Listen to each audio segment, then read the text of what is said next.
Everyone sees the game. The lights, the moments, the headlines, that's the part they show you. But that's not the whole story. Because behind every win, there's something else. Pressure, decisions, sacrifice, things you don't hear about, things you're not supposed to see.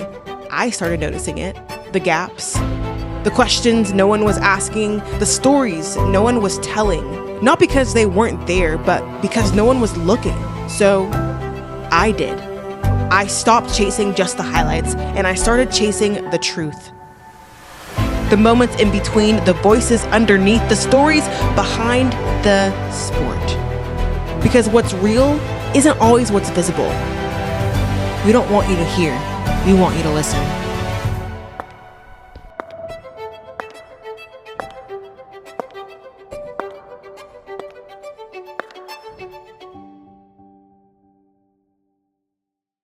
Welcome into yet another episode of Behind the Sports BTS. I'm your host, Giovanna Scroggins, and this episode is fire. Let me tell you, not only because of the woman I interviewed and her company, but just the conversation we had. It is amazing. But before we dive into our episode, we have to start with some sports gossip and some sports news. As of yesterday, David Montgomery, former running back for the Lions, I should say, just got traded to the Texans. And this is really interesting because a lot of people didn't believe the trade rumors that were going around saying that he was going to be traded. But now we see him going to the Texans. And I can't blame the Lions because Jahmyr Gibbs is their guy. You can't really compete with that. And David Montgomery is talented enough to be an RB1. He isn't really an RB2. And I think sharing the backfield and kind of underutilizing Montgomery's talent with the Lions organization wasn't serving him. So I think trading him and him getting out of there might have been the right move for him personally. However, when you look at the Texans, I mean, they had Woody Marks this past season. You had Nick Chubb, then Joe Mixon. Their backfield is a little bit all over the place, let alone their offense is a little bit all over the place. So I think this is going to be really interesting to see how they plug and play David Montgomery in with the addition of Woody Marks and possibly Nick Chubb and Joe Mixon. I'm kind of unclear on their futures. I don't know, especially with the addition of Montgomery. So that is going to be really interesting to see play out in this next NFL season. But NFL is over, so we have to pause and talk about the sports that are happening right now. Unrivaled has been electric. Their 3-on-3 tournament is taking place in Barclays Center. It was absolutely something to watch. And guys, for my vroom people out there, F1 is barreling, or I should say racing towards us. But NBA action is heating up, and Trae Young, probably one of the most low-key NBA players, just because we don't hear a lot of news about him, and that's partially due to his career and being on the Hawks. Last night, he got ejected from the bench last night before even making his Wizards debut. I believe he was on the court trying to argue a call, and then the ref said you got to get out of here. So that was really interesting. And I believe he's going to actually be playing in Thursday night's game versus the Utah Jazz. So that's going to be interesting to see how Trae Young plugs and plays with the Wizards. I will be tuning into that game for sure. Well, I've yapped enough and I'm really excited for y'all to listen to this episode. So without further ado, BTS episode 203. Okay, guys, welcome back to yet another awesome interview with a girl who, let me just give y'all her tagline. Let me tell you what she has for her brand. She, on her Instagram, it says the Vogue of women's basketball. That is what she's creating with her brand. And those are some big words, and we are here for it. I want to welcome in Olivia. Olivia, how are you? I'm good. Thank you for having me. Yes, of course. Thanks for being on the show. We were talking a little bit before we started interviewing, and homegirl, you are a world traveler. You've lived all over, you grew up all over, but how did that influence you to get into fashion? How did that influence you to get into creating a brand? Tell me about that whole journey. Yeah. So I would say for your first question, how did I get into fashion? So I think fashion has been a big part of my life, my whole entire life. And I didn't really know it until I moved to Paris. So my family is Polish, and my great grandmother, who grew up in communist Poland and during World War II, she actually has a crazy story because if it wasn't for fashion, I wouldn't actually be here today. Because my great grandmother, when she was living in Poland during World War II, she was captured by the Nazis and taken to a concentration camp where they ended up putting everyone they captured at that moment into the gas chambers. But she was able to negotiate with them, and she told them that she was a fashion designer. She created her own clothes. She even created her own wedding dresses, or her own wedding dress and other clothes. And she convinced them to become their seamstress. And she made the Nazis' uniforms for 7 years until the war was over. And that's what really saved her life. And luckily, after that, she was able to reconnect with her family. She found her family, which is very rare. And that was passed on to my grandmother, and then to my mother, and then to me. So being crafty has always been something very big in our family, and it's been a big bonding experience with all the women in our family as well. My great grandmother, actually, I knew her well until I was 18 years old, and we even worked on a project together before she died of making my old basketball uniform, or my old basketball tournament shirts, into a quilt. And that just goes to show like how we were always recreating things and being crafty. And then that moment where I had an opportunity to move to Paris and I was immersed in the fashion capital of the world, it really clicked. I was like, oh, this is what I was meant to do. And this is something that really aligns with my legacy and the women in my family and what they inspired me to do, while also being familiar to the basketball court, because I grew up playing basketball, and that kind of chaotic and dynamic environment was something very familiar to me, and something that was very much reflected in the fashion industry as well.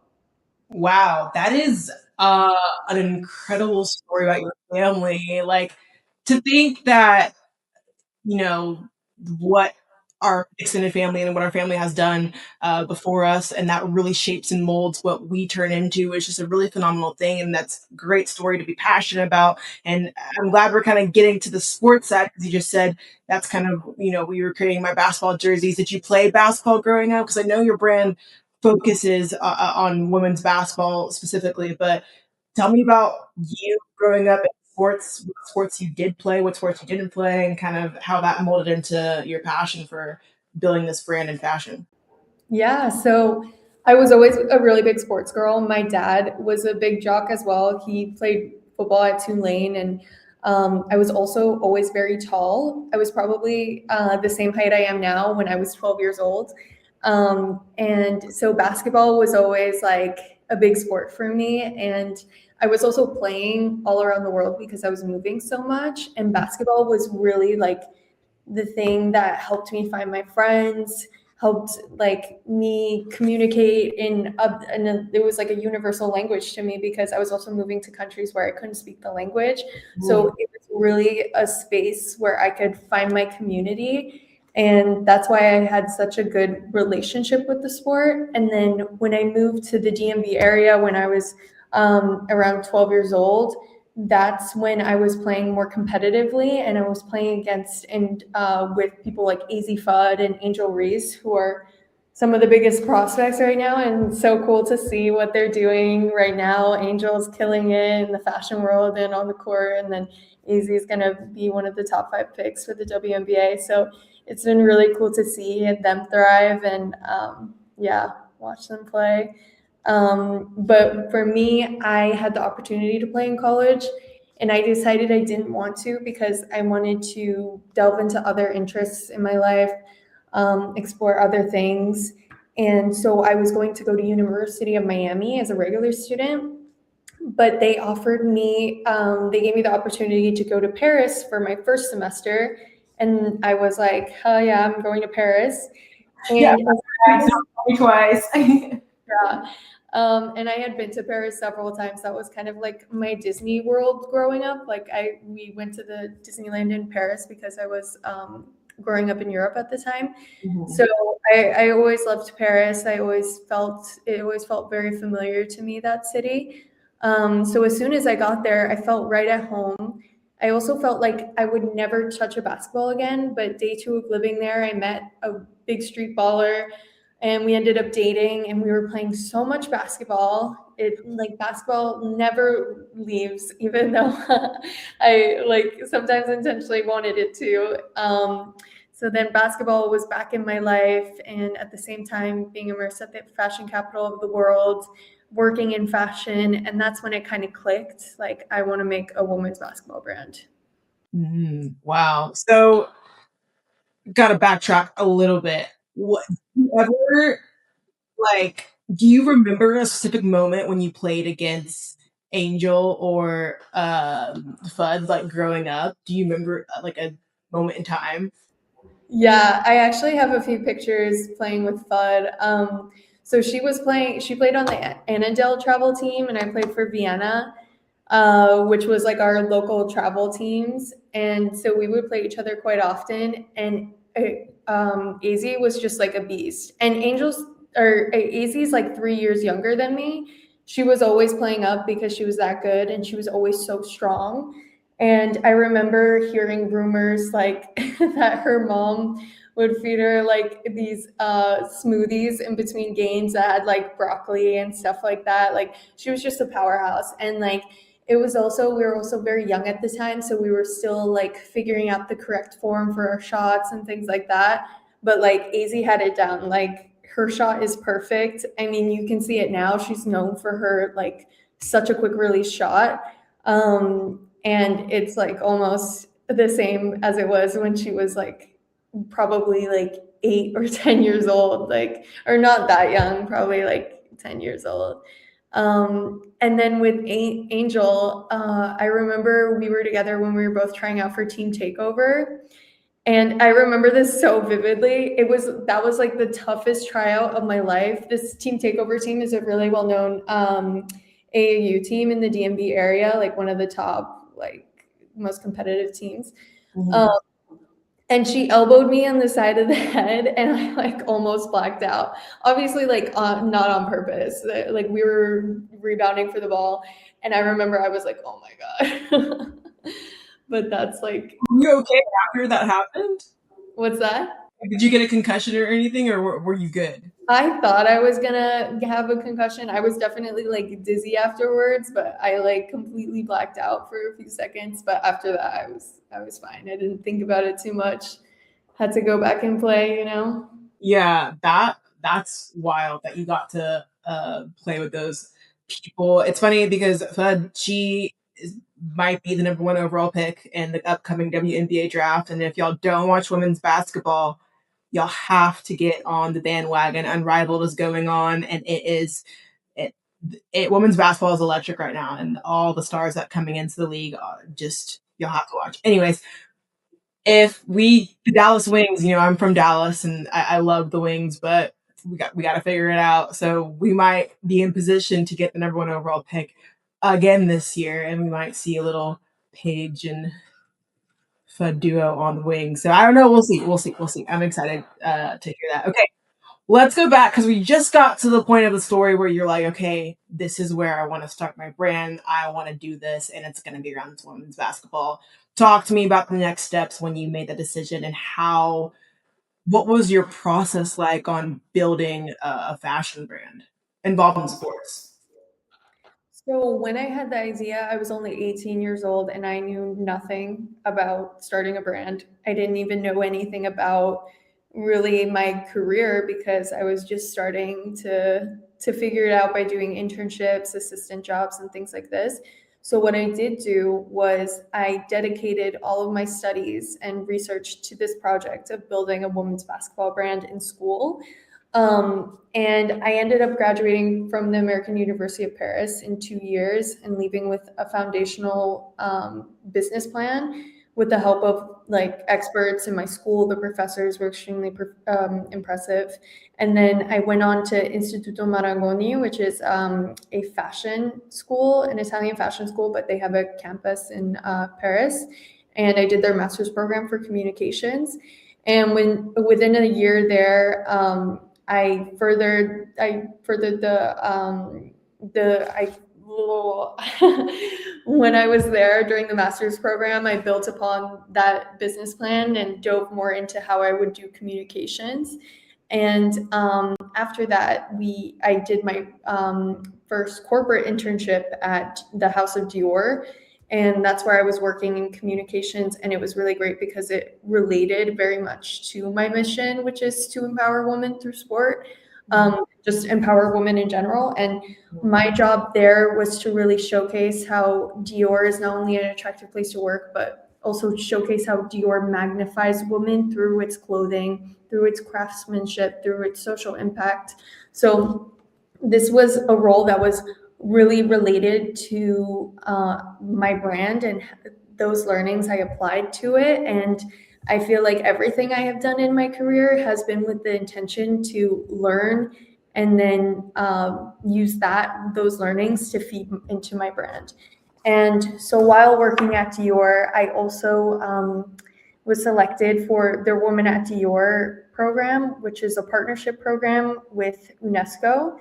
And essentially, the program revolves around people who are selected because they have a social impact that aims to empower women.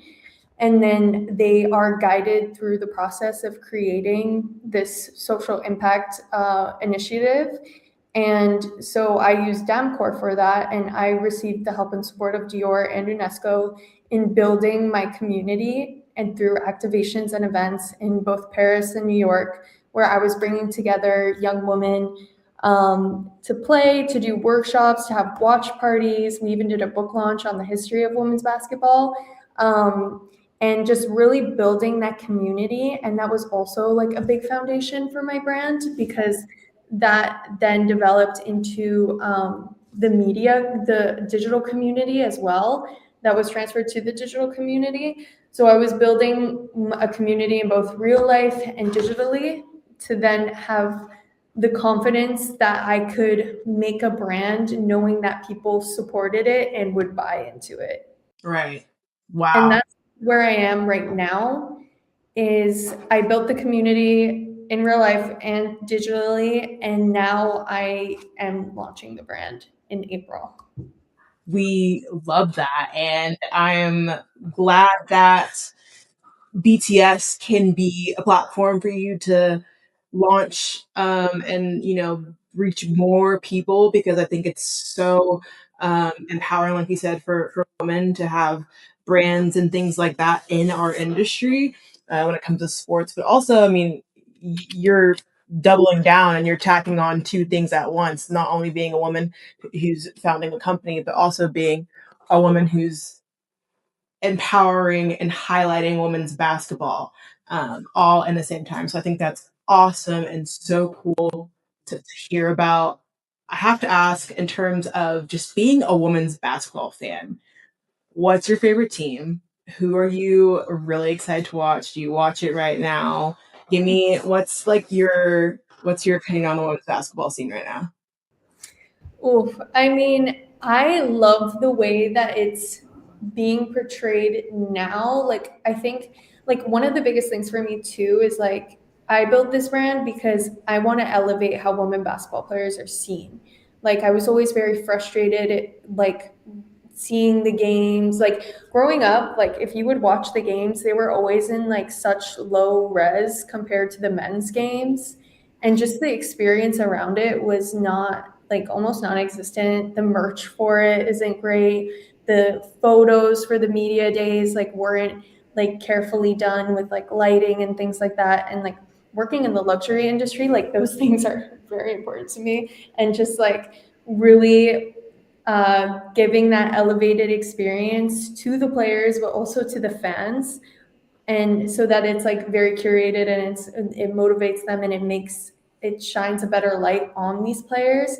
So like, for example, like the Portland Fire, they are a new WNBA team, and they have launched some photos around their jerseys that they're giving out. And there's so much storytelling that could have been done behind it, because Oregon is a very big women's basketball state. After Sabrina Ionescu went there and played for Oregon, they really became like a strong state that supported women's basketball. And so to have a team finally there, a professional women's basketball team there, is like a really big deal.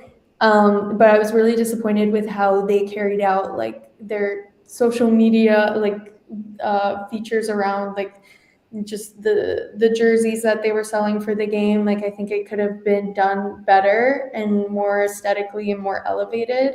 So this is something that I think like is needed for women in basketball. But then you have Unrivaled, and they're like taking it to a whole nother level, which I love and I really appreciate. Yeah. They're doing like really curated media days, like really high level production there, high quality. They're constantly pumping out content that's not only about the highlights, but you really dive into people's personalities. And I love that. Like I'm learning something new about players every day, just like scrolling through Instagram and like following them. So I think that's really great. Yeah, I've had a lot of fun watching Unrivaled, and I think the way that they schedule things, the games, and doing like these little pop-ups in New York and Philly, and New York is coming up next week. Yeah. And it being in Miami and doing the one-on-one tournaments as well, like it makes it all so much more fun and exciting. And then they also have like all these fan experiences around it. Like you can meet the players. You're in such close proximity to them if you go to the games in Miami, which is also great. But it just makes the experience so much better, and like you really feel it like in the audience. Like it's magical. Like when you're there, like you really feel like the strong woman supporting women, and even men supporting women, which is great. Like it's not just women and women, it's also men are in this movement with us. But I think, yeah, I think Unrivaled is doing a great job, and I think the W needs to step up, and it's also kind of a reflection of how they value their players. Like they're not paying their players, and now we have the CBA tensions, so we don't even know if we'll have a season. But Yeah. what's also really exciting and on my radar is Project B. And the new league, Project B, it's almost like think F1, but for women's basketball. And when you think F1, you think a luxury experience. Like people want to be seen there. It's very elevated. And they're doing everything to make it that experience.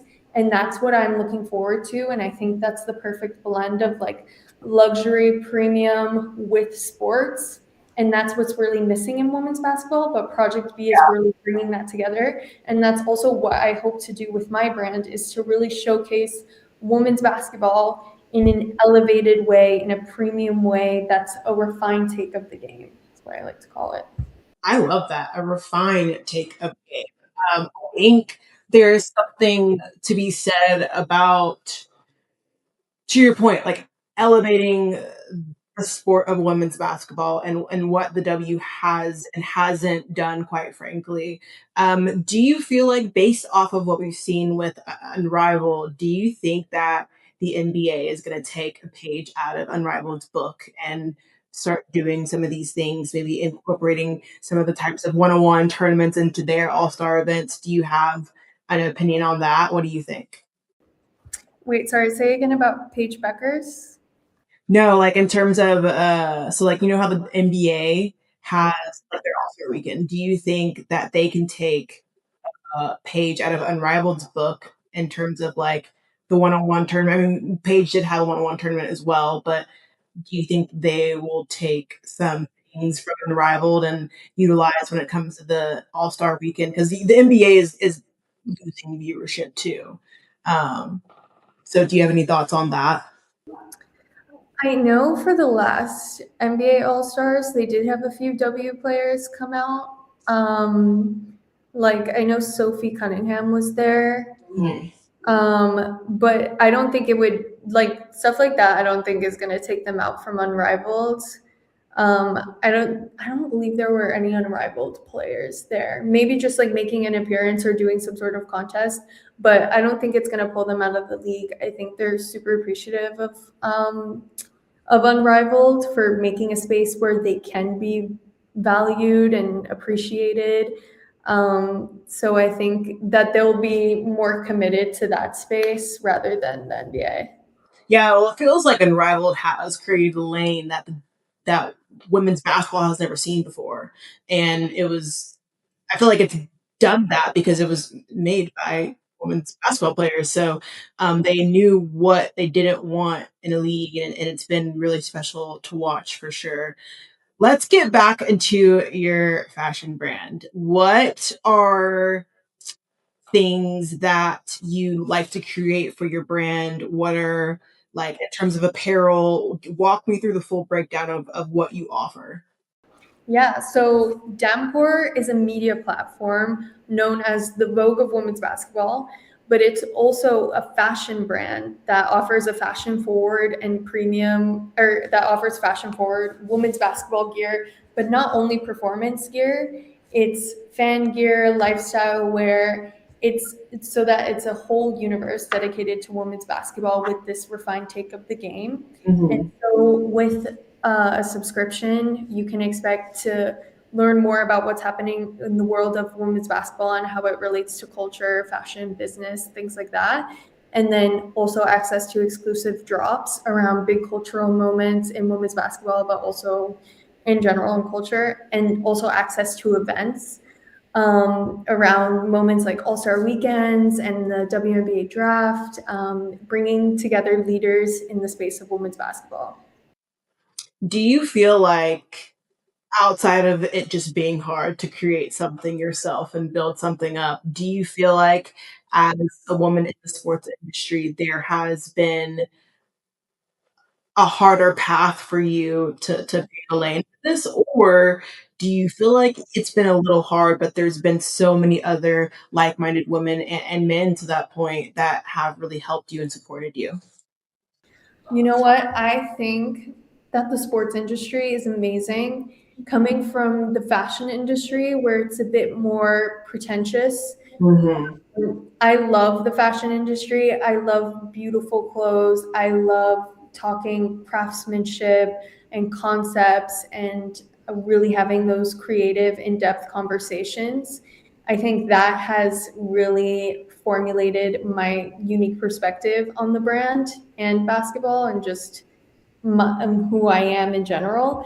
But I will say, like, the the interactions you have in fashion and the mentorship and kind of the growth there, it's unparalleled to the sportswear industry. And now I'm seeing it because, or the sports industry, not sportswear, but I'm seeing it because I'm transitioning more from being in the fashion industry to my personal brand as well as a women's sportswear founder. So I'm attending these events like All Star Weekend, the WNBA draft, All Stars, things like that. And you really see how much more welcoming people are and willing to mentor you and willing to connect and have more of a healthy mindset about their work. And their lives too. And they also want to they have more of a social impact oriented perspective. Like they really want to grow the game. They really want to have women feel empowered and really equip them with these leadership skills so that they can, when they play a sport, they can go out in the world and thrive. So it's a very, I've really seen that contrast from being very much so in the fashion industry and then diving more into the sports industry. And I really appreciate like that supportive community and environment there. And it just reaffirms that this is where I want to be. Yeah, what's been the hardest thing about building this brand for So I would say the hardest thing for me, it's just like, I mean, I work a 9 to 5. So it's like time managing and really making sure that I am like continuing the momentum of this brand, and just staying on top of it, staying organized. Also finding the right people who are willing to invest their own time into this too, because we're very small. Mhm. We're in the very early stages. I can go more in depth on some other challenges, but also the production of a collection is really tough. Like finding the right manufacturers to really make your vision come to life is is a tough task, especially if you're not you don't know much about that world. I'm coming from marketing and communications, so learning more about the production side and like establishing relationships with these factories and things like that, it's a very new thing for me. But that's what makes it so fun too. It's like I'm learning so much each and every day. And a lot of the things that I do for my 9 to 5 job right now, it's all feeding into this women's basketball brand. Like, What is your 9 to 5? so now I work at a sportswear brand called Sergio Tacchini, which sells premium tennis wear, and they're a well-known heritage brand from the 1960s. We're approaching our 60th anniversary. But I made the pivot from luxury into sportswear because I wanted to have the two experiences to help me with this brand. And then that's now helped you not only with the brand, but like you said, with skills and things like that. That's kind of cool, though. I didn't even know you worked 9 to 5. On top of this, that's why women are amazing because we can multitask. People who can do multiple things. Yeah, and I mean, it's been very surprising because I'm like, I don't know how I will manage this because it's so much work. I mean, you wake up, how my schedule kind of looks like is I wake up early, I work out, then I come to my 9 to 5 job. And then after that, I'll come home and I'll just sit on my laptop for like a good 3 hours and crank out work. But I've been able to be so consistent with it, which is like surprising. I'm like, how have I not burnt out yet? Yeah. But I think it's just like one, because I'm so passionate about the project. Like everyone who knows me knows I'm like obsessed with this. Like this is my baby, and like I enjoy every moment of it. And two, also living in New York has really stretched me in ways like I didn't know were possible, and just in terms of like my motivation, my grit. And those were things like I knew I had from playing on the court and just my experiences in general, but wow, I didn't know I could like be this motivated, this focused. So that's been like really interesting to learn more about myself in that sense, and seeing how much I can push my limits, but also really coming back to me and like making sure I am like getting what I need, like good rest and a healthy diet, and still getting my workouts in, still having a social life. So it's been an interesting journey and like learning more about myself as well, and how to manage my life as a founder. Yeah, and that's a big word and a big thing to think about, how to manage your life as a founder. It's what I think a lot of people should, lean towards because working for a boss your whole life is just you're a slave to your job and you're not fulfilled. But like, why not step out on a limb and create something that's truly yours and that you're passionate about it? Yeah, it's still going to be just as hard, but at least you're a little bit more fulfilled in the thing that you're doing because it's, again, you're passionate about it and it's something that you physically created. So I think that's amazing. And your story and what you've learned and your family background and women's basketball, everything, I see why it's falling into place. And it's so, so cool. Um, in terms of the brand, I know you mentioned it kind of has two different cores, if you will, like the media side and then the apparel side. On the media side, what is your end goal with that? Like, what are you hoping if you could look back in the next 5 years from now? What are you hoping is in place and kind of done and completed by then? Showcase on the media platform how women basketball players are multifaceted, and that there is a whole business ecosystem surrounding women's basketball. There is so many ways to support women in basketball, to be a part of this movement in women empowerment. And it comes in so many ways, whether you are a makeup artist for women basketball athletes, whether you are starting camps or clinics to get bring together the community and teach them how to play. There's so many ways to get involved with women's basketball, and like also whether you're a stylist for a WNBA player, like it's this whole business ecosystem. And with all these leagues emerging, there's more business opportunities, and there's so many ways to empower women. And it's my perspective is through basketball because it's what's most personal to me. But I also saw how my experiences on the court have translated and have served me so well in stepping out of my comfort zone in my career and having confidence, having leadership skills. And not a lot of women and young girls get that opportunity. And it's to open those doors for them to really like pave the way and give them the opportunities to. Young women right now, they drop off or they drop out of sports at twice the rate of boys at the age of 14. So it's like really making sure they stay in the game, inspire them, and give them the opportunities to get involved. Yeah, I didn't know that. That's really interesting.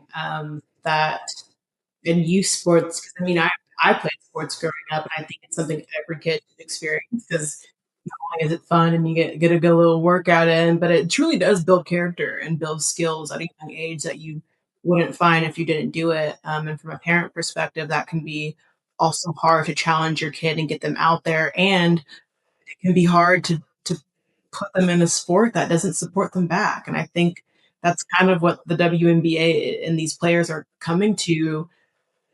You mentioned the business ecosystem, and it's so interesting because the fact that there's a huge business ecosystem around women's basketball, there still seems to be a disconnect with paying players in the WNBA.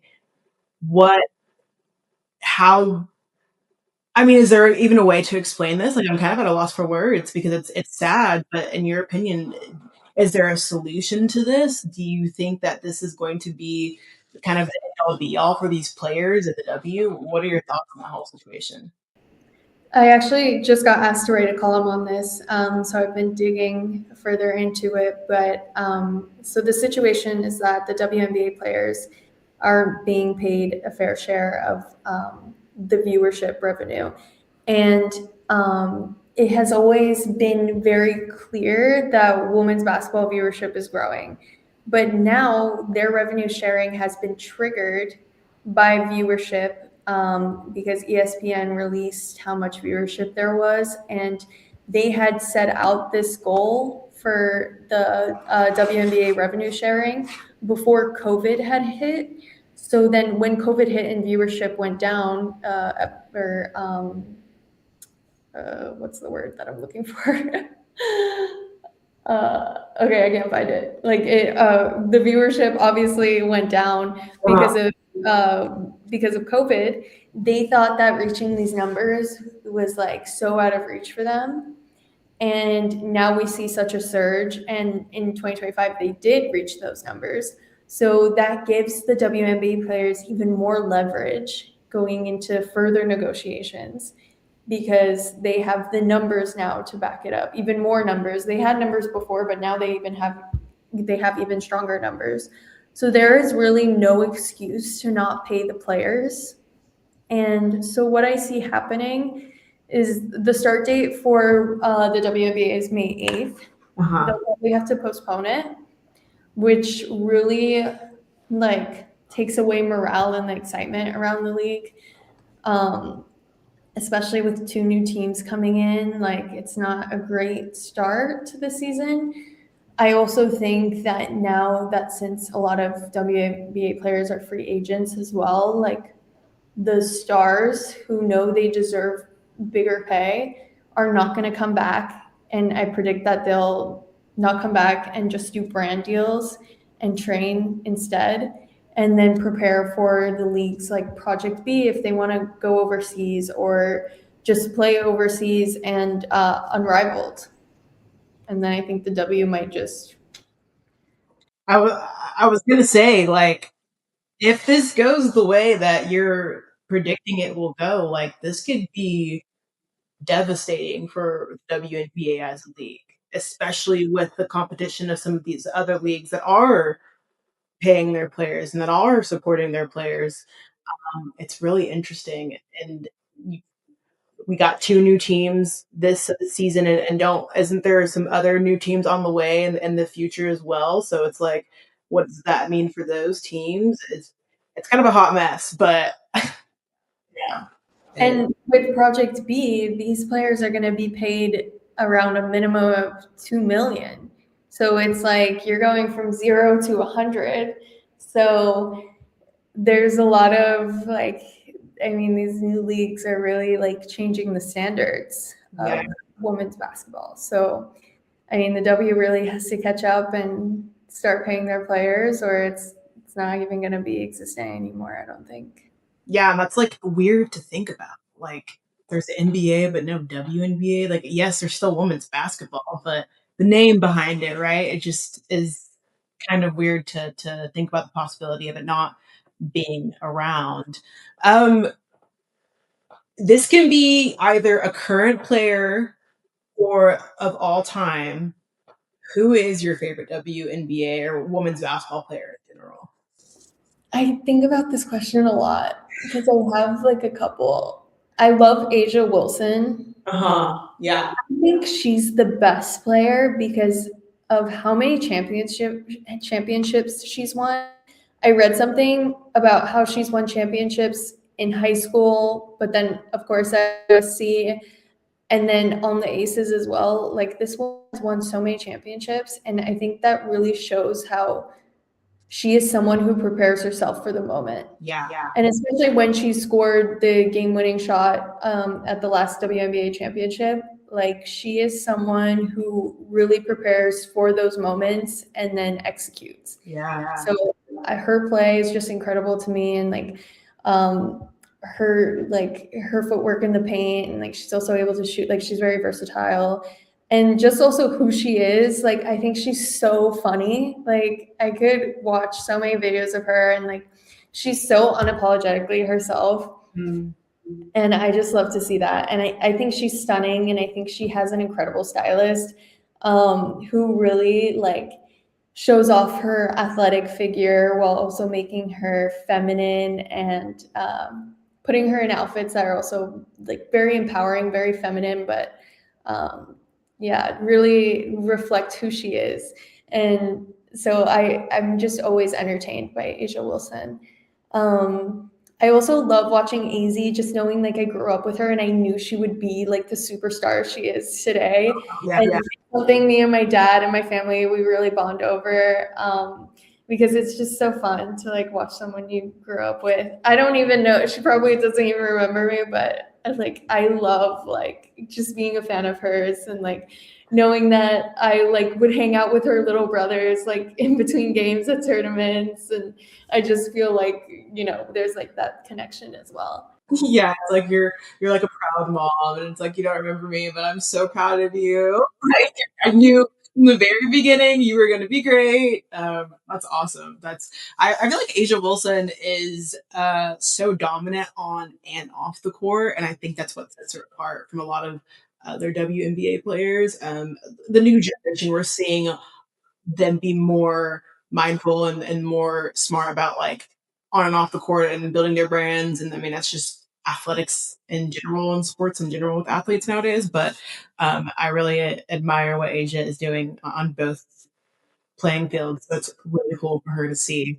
All right, as we kind of wrap up things, we are bringing back, if you listen to BTS season one, there was a really special part of our episode what we call is the insider secret. And this is going to be a insider story, a piece of advice, something along those lines from our guest that they're going to tell us that they've either never really told a lot of people before, or that's like not a common story or fact. So, Olivia, I want to ask you again, it can be a story or a piece of advice or whatever, but give me your insider secret. I have two. I'm trying to think which one's better. You can You give can us give us two. two. We'd like We'd two. I think I'm gonna give it to one. Um, Hold on.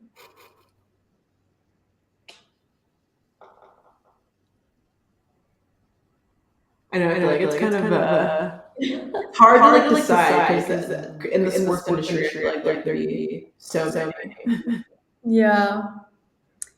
It's not that I don't have one. There's like a lot that I could. I'm just trying to think of one. Hold on.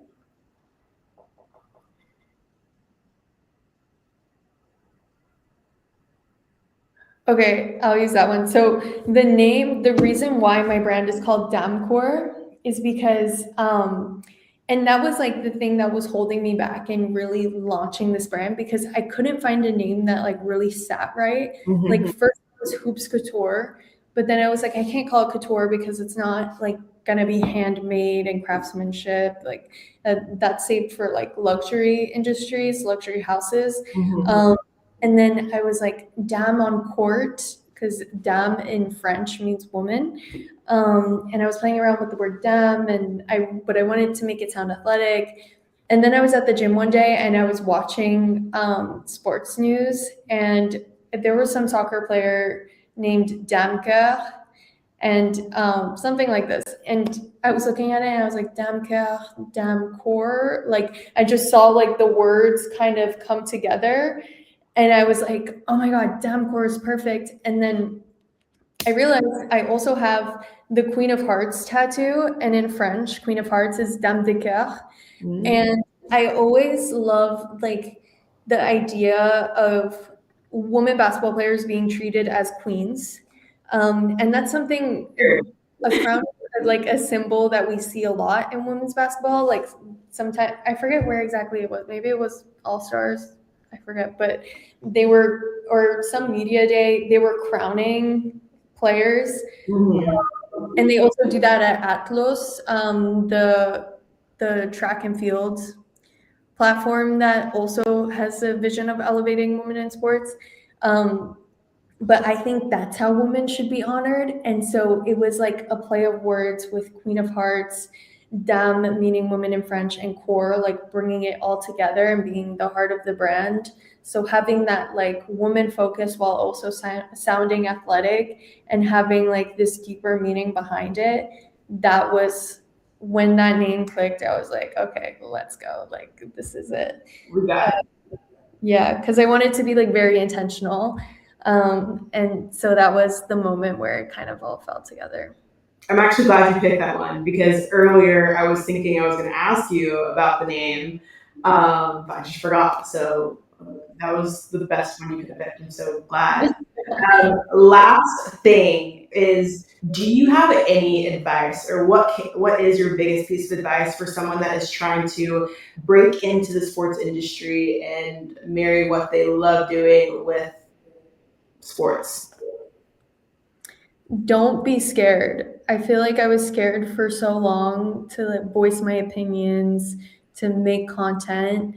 The sooner you do that, the sooner you get past all the chaos, because at first when you pursue something you love, it's going to be chaotic. And I think about this too as how I used to play. I was a very chaotic player. Like I would drive without like handling the ball well and things like that, but I kept refining my game. And through that chaos, you kind of figure out your way, you figure out what works, what doesn't work.